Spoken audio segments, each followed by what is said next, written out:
এইখন ক্লাছত আমি দশমমান শ্ৰেণীৰ জেনাৰেল মেথমেটিক্স ত্ৰিকোণমিতি পৰিচয় চেপ্টাৰৰ এক্সাৰচাইজ 8.1ৰ 1 নম্বৰ অংকটো সমাধান কৰিম। 1 নম্বৰ অংকটো কৈছে কি যে ত্ৰিভুজ ABC ত্ৰিভুজৰ বি কোণ সমকোণ আৰু AB = 24 সেন্টিমিটাৰ BC = 7 সেন্টিমিটাৰ হ'লে তলত দিয়াবিলাক উলিওৱা। ইয়াত আমাক 1 নম্বৰ আৰু 2 নম্বৰ কৈছে। এবাৰ sin A সাপেক্ষে আমাক বাহিৰ কৰিব কৈছে, cos A সাপেক্ষে, আকৌ sin C আৰু cos C সাপেক্ষে। এতিয়া আমি A সাপেক্ষে আমি এটা ত্ৰিভুজ আঁকিম। এটা ত্ৰিভুজ আঁকিলো, সমকোণী ত্ৰিভুজ আঁকিব লাগিব। ত্ৰিকোণমিতি পৰিচয় চেপ্টাৰটোত আমি 8.1টো সমকোণী ত্ৰিভুজ লৈ কিনে ব্যাখ্যা কৰিব লাগে।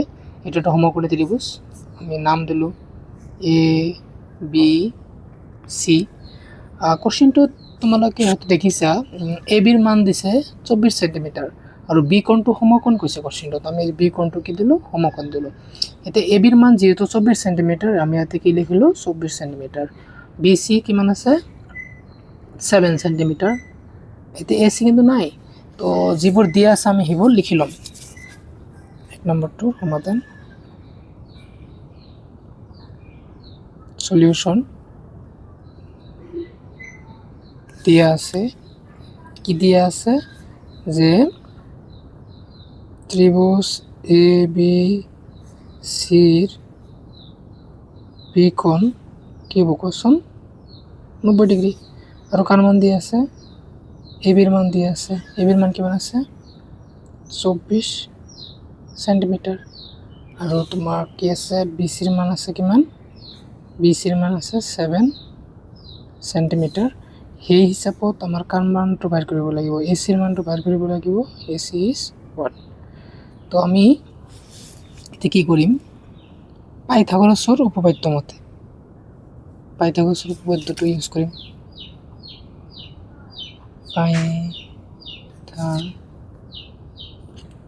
পাইথাগোৰাছৰ উপপাদ্য মতে পাইথাগোৰাছৰ উপপাদ্যটো কি আছিলে, কৰ্ণ স্কয়াৰ, এইটো কৰ্ণ হ'ব, এইটো ভূমি হ'ব আৰু এইটো লম্ব হ'ব ন। কৰ্ণ স্কয়াৰ, কৰ্ণটো কি হ'ব AC স্কয়াৰ = ভূমি কি হ'ব AB স্কয়াৰ প্লাছ লম্ব কি হ'ব BC স্কয়াৰ। এতিয়া ACৰ মানটো নাই, AC স্কয়াৰ হ'ল AC স্কয়াৰ হোৱাৰ পিছত = AB ৰ মান কিমান আছে 24 স্কয়াৰ দিব লাগিব, BCৰ মান কিমান 7 স্কয়াৰ দিব লাগিব। এতিয়া AC স্কয়াৰ = 24 স্কয়াৰ হ'লে কিমান হয়, 24 স্কয়াৰ কৰিলে আমি সকলোৱে জানো কিমান, 24 স্কয়াৰ কৰিলে তোমাৰ 576 আৰু 7 স্কয়াৰ হ'লে 749। তো আমি গোটেইকেইটা প্লাছ কৰি দিওঁ। AC = গোটেইকেইটা প্লাছ কৰিলে কিমান হ'ব, গোটেইকেইটা প্লাছ কৰিলে 625 হ'ব। স্কয়াৰটো তুলি দিলে এইফালে কি হয় ৰুট হয়। তো এতিয়া আমি কি লিখিম AC = 625 বৰ্গমূল কত 25। তো আমি AC মান কিমান পালোঁ 25 সেন্টিমিটাৰ। আমি ইয়াতে বহাই দিম ACৰ মান 25 সেন্টিমিটাৰ। এতিয়া আমাক কোশ্চেনত কি বাহিৰ কৰিব কৈছিলে তোমালোকে জানাই, 1 নম্বৰটো 1 নম্বৰ আমাৰ বাহিৰ কৰিব কৈছিলে sin A বাহিৰ কৰিব কৈছিলে ন। সাইন মানে কি, আমি মনত রাখার কারণে এটা বস্তু লিখিম, এটা ওয়ার্ড লিখিম চালক, লতে লম্ব কতে কর্ণ।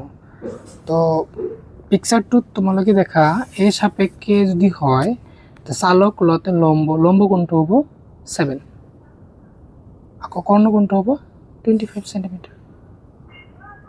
আকৌ কি আছিলে বহাই দিলোঁ যে।